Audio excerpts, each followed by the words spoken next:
My name is Daniel Christian. I'm an AWS Certified Cloud Solutions Architect and a student at Ekascloud. In this video, I would briefly talk about Amazon Cloudfront and static website. So Cloudfront, static website, and a bit of Route 53 integration.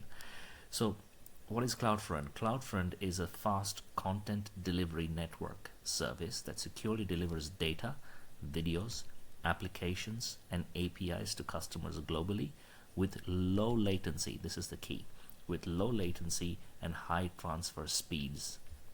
So when you have a global user base, you use Cloudfront to distribute your content mainly around data, videos, applications, and APIs.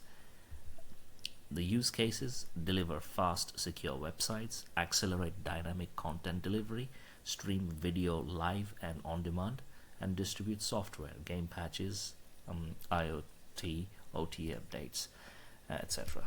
So that's the definition, or that's the introduction to Cloudfront. What you do is basically create a bucket in S3 and make the objects publicly accessible, the bucket publicly accessible, and then you create a static website onto S3, and further on you then create distribution on Cloudfront.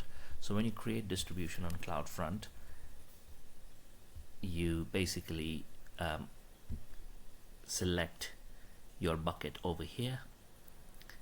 Due to time restrictions, I wouldn't go into the detail of the configuration, but some of the key features of the bucket here or the distribution are that you use OAI, so origin access identity, so that the users do not directly access your bucket, but they go via the origin access identity, which is the Amazon Cloudfront's user, and the bucket policy would be restricted to the OAI only, and therefore the users will only be able to access content from your S3 bucket via the OAI.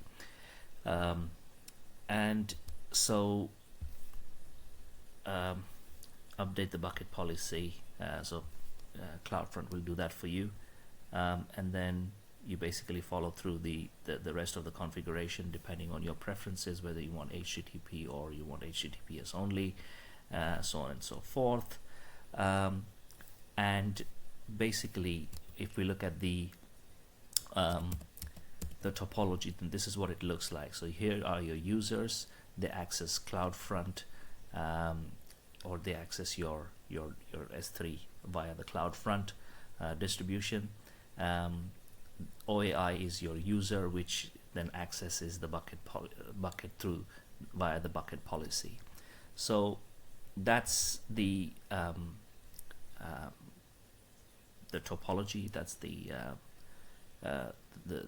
the scenario, and how you could integrate Cloudfront with Route 53 and S3. Understand how you can route traffic to an Amazon Cloudfront web distribution by using your domain name. So this is Route 53 basically. If you want to speed up delivery of your web content, you use Cloudfront AWS CDN. Cloudfront can deliver your entire website, including dynamic, static, streaming, and interactive content by using global network of edge locations. Requests for your content are automatically routed to the edge location that gives your users lowest latency. When you create a web distribution, Cloudfront assigns a domain name to the distribution, such as this. You can use this domain name in the URLs for your content, for example, as you can see here. Alternatively, you can use your own domain name in the URL, for example, example.com and logo.jpg. The Amazon documentation is quite handy, and it's quite useful to basically give you the steps to configure Route 53 to route traffic to your Cloudfront web distribution. And as you can see, here are the steps of how to create a record and then point it to the distribution.